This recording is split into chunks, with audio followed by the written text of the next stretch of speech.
So this is the government whip of the closing government, and we'd like to legalize euthanasia when it is voluntary. So first, rebutting the opposition. So the opposition argument consists of three main arguments. The first one being life being an important value. The second being that people in their vegetation states cannot make their own decisions. And third, you've compared how euthanasia can be similar to suicide, and how doing euthanasia can cause a slippery slope effect, and eventually make people think that life isn't an important value. So we'll rebut each argument. So first, the leading opposition said that life is an important value. We couldn't agree more to that statement. So we also believe that life is an important value, which is a dignity which is given to everyone. However, we believe that by extending life beyond the will or ability of the person, then that's compromising that dignity. So we believe that we must give the choice for the person to choose between euthanasia. And furthermore, by legalizing euthanasia, we never said that we are getting rid of palliative care. So the person still has the choice to choose between euthanasia and palliative care, which sustains their life.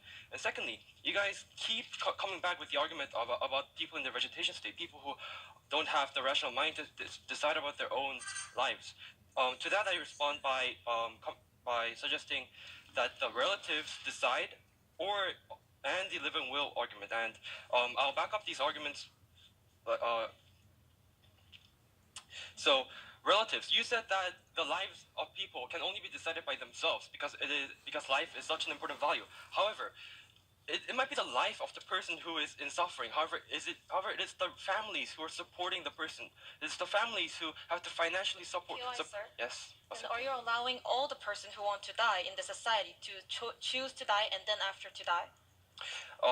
We believe that there needs to be a policy in action which makes sure that the doctor and the patient have to agree on euthanasia in case the patient has consciousness, in order for the euthanasia to take place. And if the patient isn't conscious, then the relatives can decide, because it is the relatives who are supporting the medication.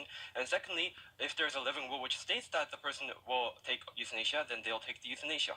And third. PY, sir? Yes? What is the difference between those second person who are like the relatives or families, allowing them to take euthanasia, and the difference in when the government allows and not allows them to take euthanasia? What's the difference between the intervention? I'll continue with that on my other points. So third, citizen is the first priority. We agree with that as well. However, isn't illegalizing euthanasia making the government intervene in the person's personal end-of-life decision?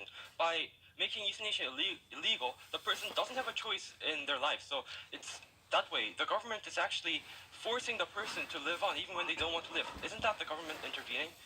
And you also mentioned that we are encouraging euthanasia. Never do we say that we are encouraging euthanasia. We are just adding the choice of euthanasia in the limited things that a person who is dying, who is suffering, can do. So, sir? Not accepted. Finally, comparing euthanasia with suicide or Holocaust, I think that's going a bit too far. I mean, it's about voluntary euthanasia. It's not about killing someone who doesn't agree with it. So, we are thus guaranteeing the right stated, not accepted. Thus, we are guaranteeing the right stated in the Constitution, Article number 10 and Article number 37. And further on, to continue with to summarize our points. First, we should allow peaceful death over painful suffering. And second, it's the patient's choice and it's the patient's liberty to choose, which is also being supported by the Constitution. And third, the government can't be involved in the end-of-life decision of people. And fourth, euthanasia is not putting an end to palliative care, it's not putting an end to palliative care, it's adding choice. And fifth, it saves money for healthcare. It allows other people who want to live to get the healthcare that they need, instead of wasting money on people who want to die and have a peaceful death. And finally, human life is a dignity not to be compromised through forceful extension. Thank you.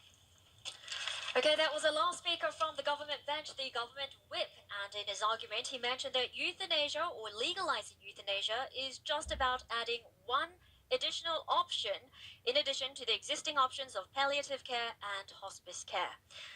I'm seeing that almost all the lights have been switched on. Let's see the exact number, 39 out of 50. So almost 80% of our audience judges agree. That puts the total at 59 out of 100 for the closing government. Well done. All right, the last speaker of today's debate, the opposition whip. Please step up to the podium. Ladies and gentlemen, this is the opposition whip. Before I clarify today's clashes and prove why the opposition had made more logical and persuasive during this debate, I would like to offer some rebuttals for the government. First of all, they have said that the healthcare system like palliative care can be the alternative. However, the palliative care can impede the growth of hospice movement and cause the thoughts like, why should I worry about palliation care when I have euthanasia? And the opposition's arguments cannot be justified in this case. And coming to the clashes, there are mainly three clashes in today's debate. First was about the defining the term about voluntary, and about the government role, and about the patient suffering. First, about the voluntary term, the government has stated that voluntary euthanasia means that the patients have choice to live or die. However, the opposition has stated the people and patients who are incompetent cannot make the right decisions. And although can make decisions by the relatives or doctors, is it a true or pure decisions without any interference of the circumstances? So we want to question about that. And second one is about the government role. In this part, the government didn't give any practical rebuttals regarding the government and challenges the duties about the government, so which is the fundamental issue. And third one about the patient suffering. The government has said that the patients can be comfortable due to the euthanasia. However, the policy, the opposition has strongly said that the policy should be made rationally rather than regarding the value, just the value about the comfort. So in this part, the opposition has taken this point. We, the opposition, strongly believes that the voluntary euthanasia should not be legalized. Ladies and gentlemen, what we must consider is the true purpose of the law against euthanasia, and the opponents are arguing that the government has the duty to protect patients from abuse, and this is not intended to make anyone to suffer, but to protect the patients from the abuse. As we have kept mentioned, human life in living bodies and commands respect by its very nature, and life is the essence of the human being. The government has the fundamental duty to protect the citizens' right to live, and rather than legalizing the possibilities of abuse and committing suicide and serious violations about human rights. Once again, I want to emphasize that the sanctity of life will never be neglected. There's no such evidence that the patients have been decided when they prefer to die or not, without any pressure. And about the case about the living wills, although the government has stated that the living wills can be the solution, this cannot be the proper evidence because it has some flaws. Since the most people don't have the living wills and they don't contain the preferences that accurately decides that they want to die or not in the future. The most influential thing against the voluntary euthanasia is the slippery slope, and this means that the society will lead to the permitting actions that are morally wrong. For example, sick elderly people end up having their lives terminated because selfish relatives and cousins don't want to look after them, or out of greed for inheritance money. If there's no restriction in place, we cannot guarantee if the negative outcomes like we have already said, Nazis, would happen again. So therefore, we, the opposition, strongly is against today's motion. And the last, I would like to give you a quote about this issue.